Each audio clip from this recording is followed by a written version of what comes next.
Alors, par rapport à la Cour constitutionnelle, comment jugez-vous l'attitude de la Cour constitutionnelle et son attachement au président sortant, Laurent Gbagbo?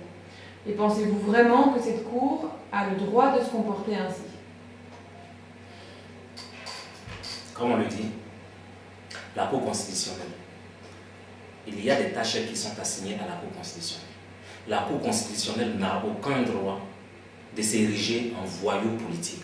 Cette voyoucratie politique ne fera qu'enfoncer la Côte d'Ivoire.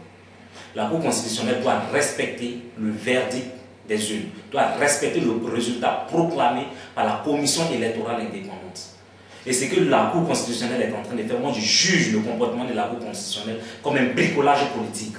Quand même, la Cour constitutionnelle est dotée de personnes intelligentes, des personnes qui ont étudié, qui ont un parcours éducatif très important. Mais pourquoi est-ce qu'aujourd'hui, je ne sais pas, pour des raisons qu'on ignore, la Cour constitutionnelle se comporte de la sorte? Ben, moi, je suis désolé. Ça enfonce le pays. Ils sont en train de concourir encore aux choses à la chute du pays. La Cour constitutionnelle doit faire respecter la loi en Côte d'Ivoire.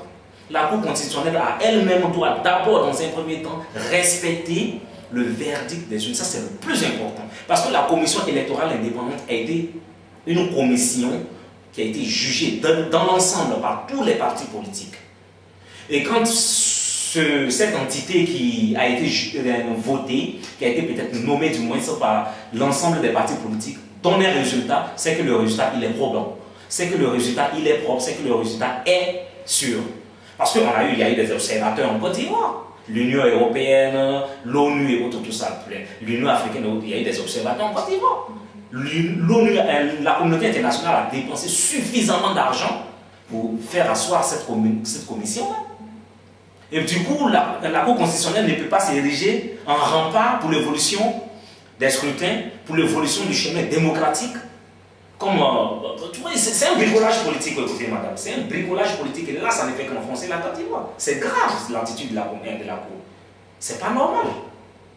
Et donc justement la commission électorale indépendante dont vous parlez a déclaré l'ex-premier ministre Alassane Ouattara victorieux des élections. Et donc jugez-vous cette décision légale et croyez-vous que cette décision sera respectée?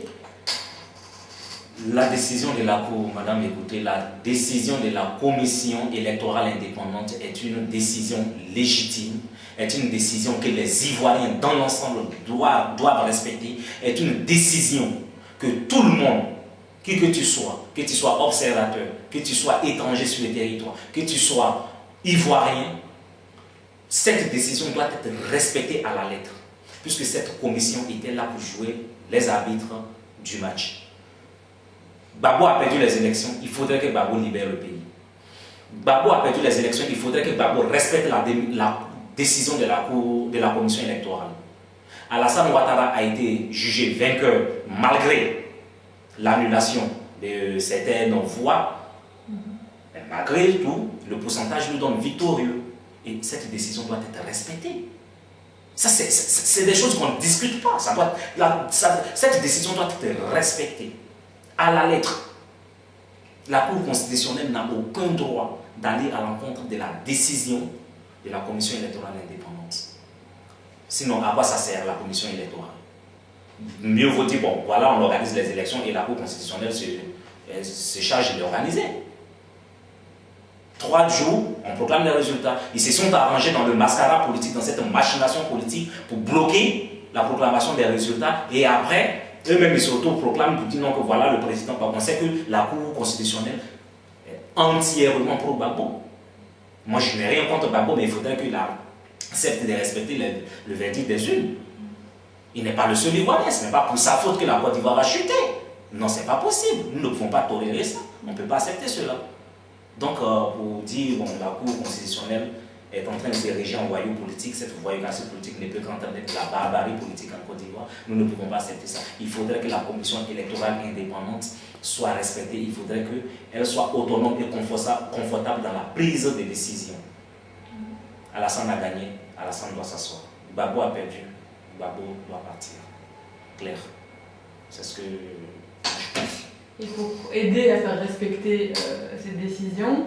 Que pensez-vous du coup des sanctions de l'ONU, qu'a déclaré l'ONU? Merci. C'est très important cette question. Parce qu'on a tendance à voir l'ONU qui tout le temps se prononce sur les sanctions. La Corée, rien. L'Iran, rien. Beaucoup. En Zimbabwe, chez Robert Mugabe, plusieurs sanctions ont été prises. Mais l'effet, zéro. Il ne faudrait pas seulement rester dans les tribunes ou être calfeutré dans certains bureaux pour dire non, qu'on va mettre des sanctions, on va prendre des sanctions. Mais quand vous prenez les sanctions, faites-les respecter. Discutez d'abord, réellement, faites quand même l'étude de la faisabilité des sanctions, pour l'application des sanctions du moins. Avant de prendre des sanctions, on ne peut pas se mettre à kilomètres et dire je prends des sanctions. La communauté internationale, aujourd'hui, si vous voyez que Gbagbo est en train de braver la communauté internationale, c'est parce que depuis lors, les sanctions de l'ONU, les sanctions de l'Union européenne, les sanctions n'ont jamais abouti. En 2002, on l'a vu en Côte d'Ivoire. On va mettre l'embargo, on gèle des avoirs de 95 personnes, de ceci, cela.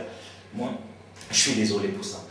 L'Union européenne, la communauté internationale, tous ceux qui se sentent vraiment touchés par la situation ivoirienne, doivent multiplier les appels au calme, les appels à la bonne compréhension du président Laurent Gbagbo pour qu'il libère le pays calmement. Nous n'avons pas besoin de sanctions, ceci, cela. Parce que quand on sanctionne un président, au fait, c'est une manière de sanctionner la pauvre population. La population qui n'a rien, c'est cette population-là qu'on sanctionne. Il ne faudrait pas qu'on se leurre le visage. Les sanctions devront tomber que sur la Côte d'Ivoire. Gbagbo, lui, il vivra sa vie. C'est les Ivoiriens qui vont souffrir. C'est ça le problème. Donc c'est ça le plus important. Les sanctions, oui, ça va. Mais faites-les respecter. Par rapport au soutien, Gbagbo a le soutien de qui? Est-ce qu'il a le soutien, selon vous, de certains chefs d'État en Afrique, en Europe ou ailleurs? Comment il va... Bon, généralement, on se voit présentement, comme tout le monde le voit, la situation présente clairement la position de tout un chacun. La communauté internationale se positionne derrière Alassane Ouattara. L'Union européenne, pareil, parce qu'on a vu les déclarations du président Sarkozy, clairement en faveur d'Alassane Ouattara. On a vu les appels au calme de la secrétaire de l'ONU, chargée des affaires ivoiriennes. Clairement, tout ça s'affiche derrière Alassane Ouattara. Gbagbo, peut-être qu'il est soutenu dans l'ombre par certains chefs d'État africains qui aiment aussi vraiment, comme ils le disent, tout le temps faire jouer leur jeu dans l'ombre. Mais pour le soutien, Gbagbo, même si Gbagbo est soutenu par certains chefs d'État, il faudrait que ces chefs d'État comprennent que la situation ne se passe pas dans leur pays. Donc il ne faudrait pas que ces chefs d'État qui encouragent Gbagbo, qui soutiennent Gbagbo, encouragent la souffrance en Côte d'Ivoire, encouragent l'idée de faire souffrir les Ivoiriens. Il faudrait qu'ils soient, si vraiment ils ont l'amour pour Gbagbo, je ne sais pas, si vraiment ils ont l'amour pour le pays, il faudrait que ces chefs d'État soient véridiques, soient réalistes et faire comprendre à leur cher ami Gbagbo, mon cher ami, tu as perdu les élections, libère le pays pour qu'on puisse voir dans quelle mesure t'aider à quitter le pays ou même vivre ta vie. On n'a rien contre Gbagbo. Les chefs d'État qui le soutiennent, ça, ils ne soutiennent que eux-mêmes leurs propres propos. Ça ne nous regarde pas. S'ils soutiennent Gbagbo, ça c'est leur problème. Mais nous, Ivoiriens, nous demandons à ce que Gbagbo libère le pays, que Gbagbo libère le pouvoir. Il a perdu, il faudrait qu'il libère le pouvoir. Le soutien des autres chefs d'État, ça c'est leur problème, ça n'engage que eux. Ça ne nous regarde pas. Mais il faudrait que Gbagbo respecte. Comme je vous ai dit tantôt, c'est nous les Ivoiriens même, nous les Africains, nous-mêmes, qui devons faire respecter le continent, qui devons faire respecter l'Afrique. Et non certaines personnes. Si on ne le respecte pas, comme je l'ai dit, je l'ai pris en exemple, si je ne respecte pas mon père, mon ami ne pourra pas respecter mon père. Donc si Gbagbo n'a pas l'amour du pays, les autres aussi n'afficheront pas l'amour du pays. Il faudrait que Gbagbo soit un bon Ivoirien, comme on le dit, hospitalier, généreux, compréhensif, et puis bon voilà. C'est tout.